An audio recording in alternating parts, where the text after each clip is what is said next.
Là, on est en mission courte de 3 mois pour tester les usages, parler avec les riverains, savoir quelles pourraient être les attentes, les peurs. On a une toute petite section qui fait 200 mètres de long, c'est entre la rue Petit et l'avenue Jean Jaurès. Juste devant l'immeuble là, qui est l'immeuble pont, jusqu'au pont qui est ici. Notre objectif de base, c'est de garder la petite ceinture telle qu'elle est. Donc le côté sauvage de la petite ceinture. Et en fait, la petite ceinture, c'est un espace de fiction. C'est l'ouvrir au possible. Du coup, c'est un espace des possibles, un espace pour raconter des histoires, etc. Donc c'est pour ça qu'on est parti sur des écriteaux de cinéma sur le container, qui est comme un titre de film, en fait. On peut changer à chaque fois le film qu'on s'imagine sur la petite ceinture. Et donc là, le film qu'on se raconte sur la petite ceinture, c'est réapproprier les rails à base de skate. Donc on a développé une espèce de système mécanique qui peut accueillir des roues de skate pour transformer des plateformes en skate, quoi. L'idée, c'est de diffuser un maximum cet objet-là pour que les gens après puissent en faire chez eux ou trouver des moyens pour le faire facilement. Et du coup, c'est un moyen facile d'exploiter les rails. C'est vraiment récurrent dans les discussions, ces désirs de vélo rail. Là, on travaille sur des draisines, donc ce sont des engins roulant sur rail. On a cette espèce de conteneur qui nous a été posé comme base de chantier. Pour nous, tout de suite, c'était une sorte de gare. On appelait ça la station Désir. Enfin, dans les portraits chinois, c'est revenu pas mal de fois. L'idée que la petite ceinture soit une sorte de grand serpent. Et oui, on peut projeter ces rails comme la colonne vertébrale d'un grand serpent qui traverserait Paris. C'est pas un espace vierge. Moi, ça m'inspire, c'est ce qu'on a mis en bas, c'est bon voyage, je sais pas, ça donne cette impression qu'on peut partir d'un seul coup, et en même temps, ici, on va plus partir en train, on va partir à pied, c'est peut-être plus un voyage sensible, un voyage d'observation d'une nature un peu ensauvagée, d'observation de la ville, d'un autre regard sur la ville. C'est plus ça le voyage dans lequel on partirait aujourd'hui.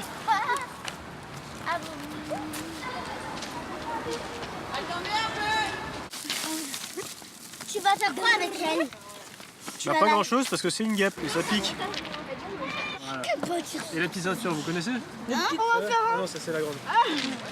La petite ceinture, c'est une voie ferrée qui fait tout le tour de Paris. Ici, il n'y a ni canard ni lac. Mais peut-être que ça peut être un endroit où on peut aller se promener comme les buttes de Chaumont.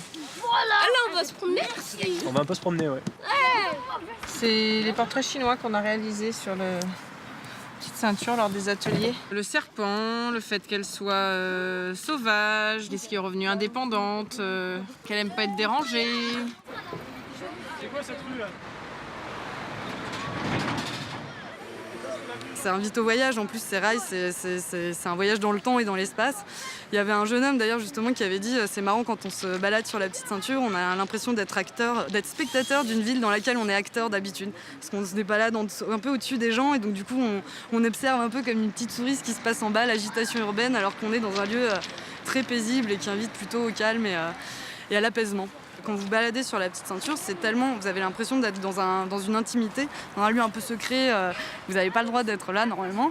Et donc du coup, vous dites forcément bonjour à la personne que vous allez croiser. Et il y a une sociabilité sur la petite ceinture que vous n'avez pas par exemple quand vous allez au parc des Buttes-Chaumont. Donc nous, ce qu'on aimerait garder justement avec ce côté un peu sauvage et atypique, c'est garder justement aussi l'intimité, la convivialité qui peuvent se créer entre les gens comme ça qui se baladent sur ce lieu.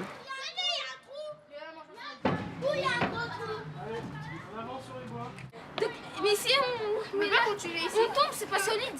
Marche sur les bois et t'auras pas de problème. Tu tombes dans l'eau. J'ai la tête qui tourne. Ce qui est incroyable, alors peut-être que moi je suis aussi le profil typique de la parisienne, hein, mais c'est d'en faire un sentier de randonnée urbaine.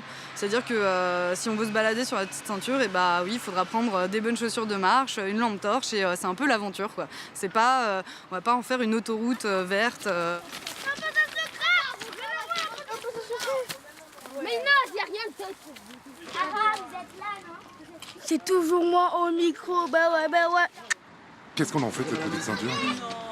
Alors déjà on l'ouvre pour que les Parisiens la découvrent parce qu'ils en ont très envie. pour qu'ils puissent progressivement se l'approprier, parce qu'ils en ont également le désir.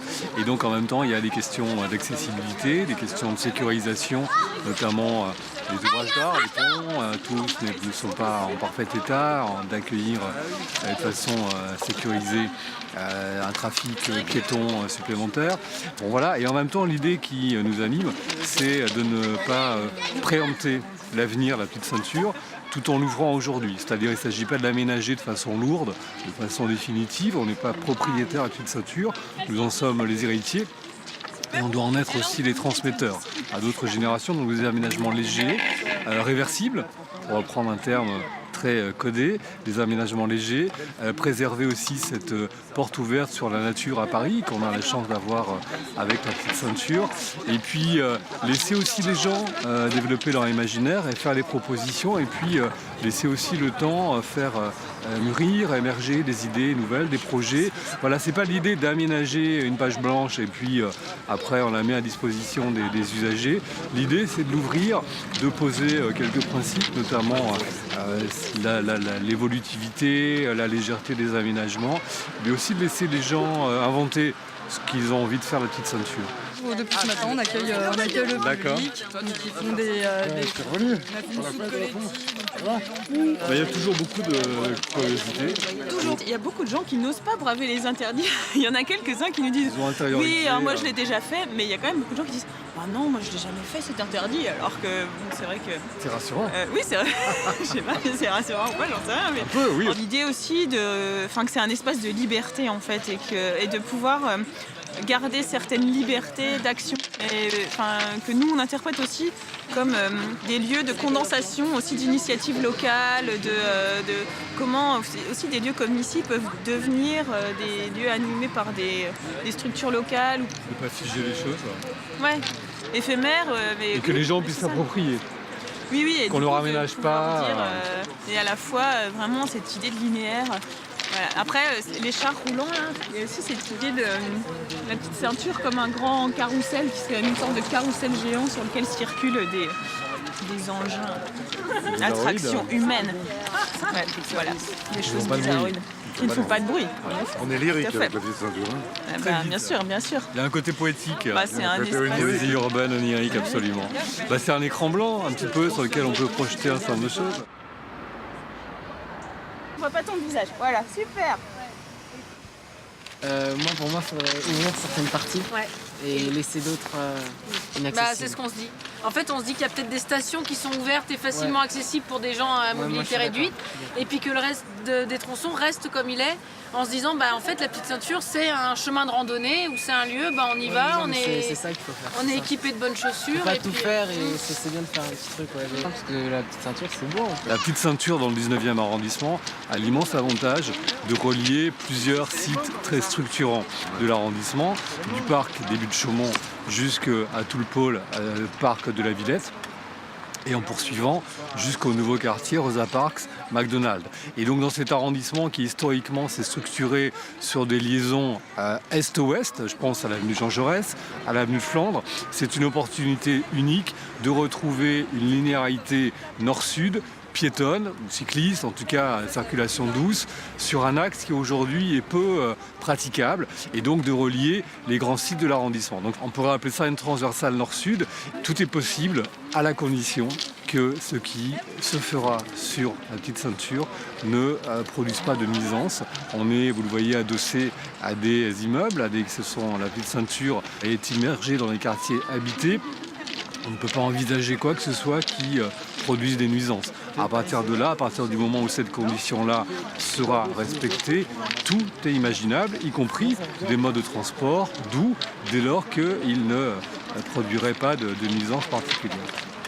Le monde du transport urbain avance à grande vitesse pour le coup, et il ne faut pas s'interdire de pouvoir disposer dans quelques années de modalités de transport urbain, y compris rapides, absolument silencieuses et non productrices de bruit, auquel cas elles pourraient tout à fait trouver place sur l'emprise de la petite ceinture.